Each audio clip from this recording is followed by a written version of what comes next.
Hello, Tuni KUKI channel ve jose na bon vin liam na hikit no vin koi to bang hichi channel subscribe nai lahon subscribe an ke bol vin lang a koma bell icon chu me in lang notification chu ola koi le chon video hong ke upload jo se hi iti phat hi jong la aban nei cha an na vet jing thei a hi tu a hi Myanmarin government tha an phu zo wa Aljazeera hon hichi Dr. Sasa interview a bolwa Athudoh ho anangai hlakit no hitin ama hon ado na wa hi him lethal janga to a hi military ho hi na do diu ham ti a cha an do a hi in a hin la aman nal ta in hiti chun don but na anapi in hichi chu anaveu hitin aban ban cha anangai leo chun nang hon jong bailam ta an het thei diu ka ta sani.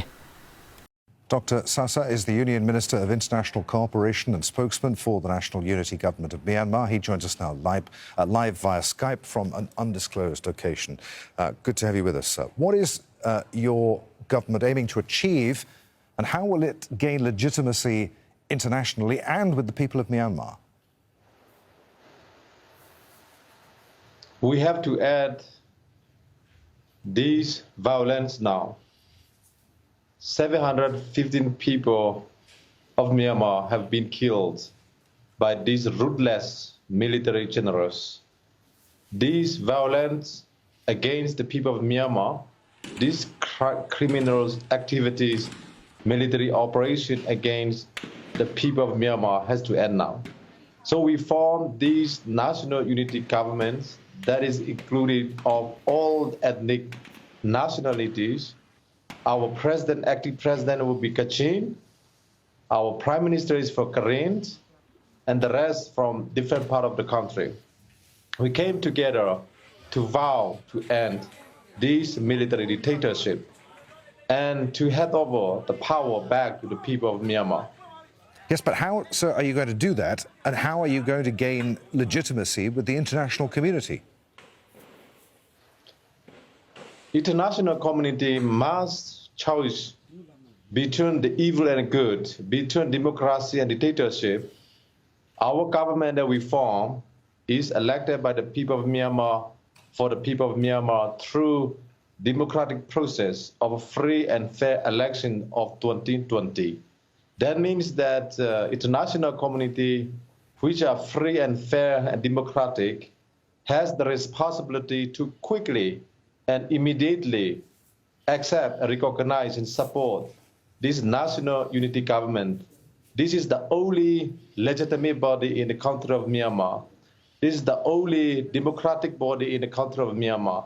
This is the only legal body. This is the only body that have the mandate of the people of Myanmar. As you said, you've tried to be as inclusive as possible with the makeup of this government. What's been the response to your proposals from Myanmar's various ethnic groups?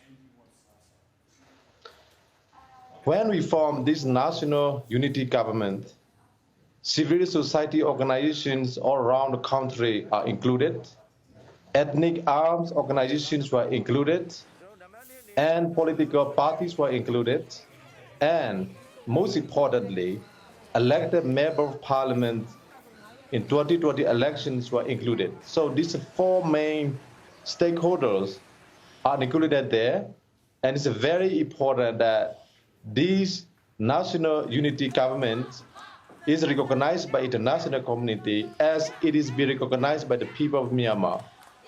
Do you see the various ethnic armed factions in Myanmar taking on the military in the name of this new unity government? As in, will your government have a government in exile have a military wing? Will it be taking on the Myanmar military in armed conflict? First of all, let me clarify a little bit on exile. Our president, acting president, will be inside the country. Our prime minister will be inside the country.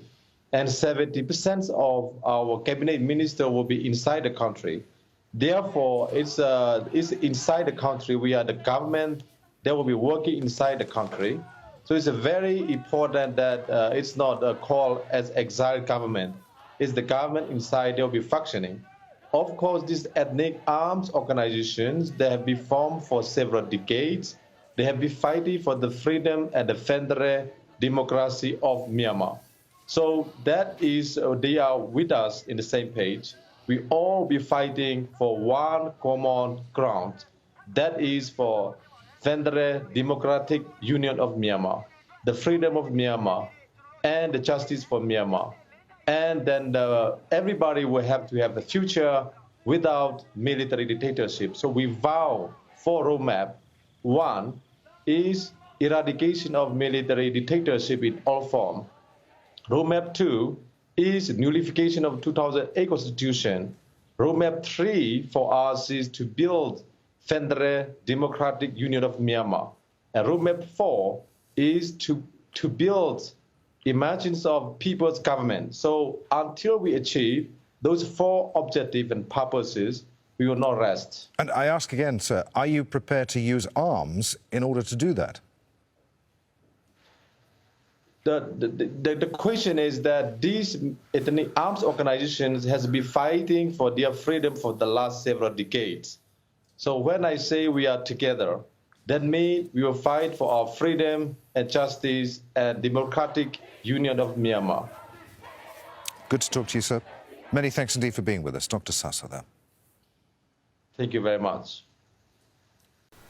Hichan chu Dr. Sasa interview a ball now chu iga betawin na het thiam deu ka ta sanwin aban le to a jong hi itiam khana nang hon ngai dan na nei wa na vet no ma jong le hong ke vet sa thai hi in a hin la barma boy na ho chu in vet sa in a video a ki than ho a ki kap to no na ti ji win hi cho chu ki ve thei lo a hi in aban la ama hon jong hi cho transfer na ding chu tu le tu a hi internet na boy a hiu ti jong so i het thei ding wa kan sei hin tin hi chan chu Dr. Sasa thu sei i ga ngai hla thei naw hi tan te ka ki pa e